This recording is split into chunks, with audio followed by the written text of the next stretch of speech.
এইটো খবৰ পৰা আমি আহিছিলোঁ, এইটোতো হ'ব দিব নোৱাৰি। আছোঁ ৰাতি আমি 2টামান বজাৰ পৰা ইয়াতে ফ'ৰ্চ লৈ RPF মানুহ আহিছে। তো এতিয়া দেখা গৈছে ইয়াতে বগীটো নাই, যিটো সম্ভৱ এইটো আগত ক'ৰবাত কাটি দিয়া হৈছে বা কিবা হৈছে। তো ইয়াততো এতিয়া নৰ্মেল আছে, একো নাই।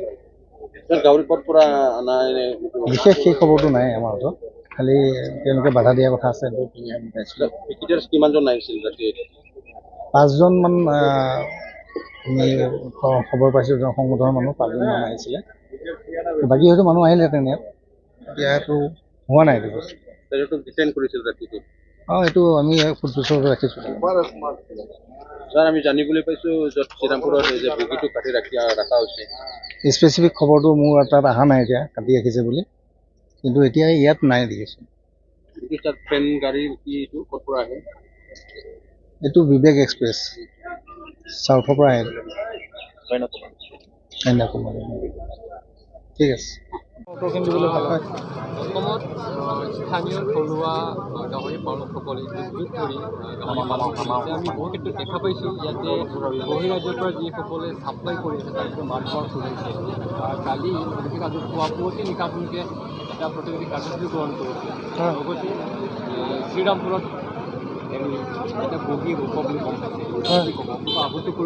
হয়, আচলতে এই বহিৰাজ্যৰ পৰা যিবিলাক গাহৰি আহি আছে, এই গাহৰিখিনি আজি বহুত দিনৰ পৰা আহিয়ে আছে আৰু এটা বৃহৎ ডাঙৰ চিণ্ডিকেট লবি ইয়াৰ লগত জড়িত হৈ আছে।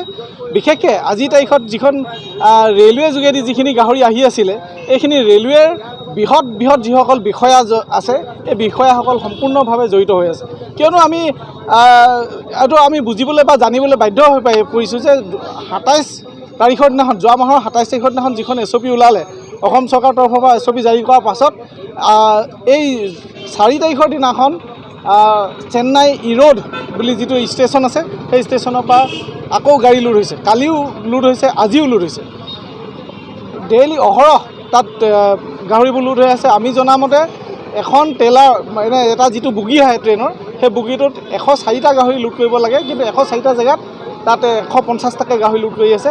আৰু এইটো এদিনৰ কথা নহয়, অকল আজি বা কালি এই যিটো লোড হৈছে সেইটোৱে অকল কথা নহয়, এইটো অহৰহ আজি বহুত দিনৰ আগৰ পৰা চলি আহিছে এইটো চিণ্ডিকেট, আৰু এতিয়া অনাগত দিনতো চলি থাকিবলৈ চেষ্টা কৰিছে। কিন্তু আমি গাহৰি পালক সংস্থা অসমে ইয়াৰ ওপৰত বিহিত ব্যৱস্থা ল'ম, সদায় আমি সাজু আছোঁ, সদায় আমাৰ ইয়াৰ ওপৰত নজৰ থাকিব। এতিয়াৰ পৰা আমি গাহৰি পালক সংস্থা অসমে ৰেলৱেৰ ওপৰত তীক্ষ্ণ নজৰ ৰাখিম, যিকোনো সময়ত যিকোনো পৰিস্থিতিত।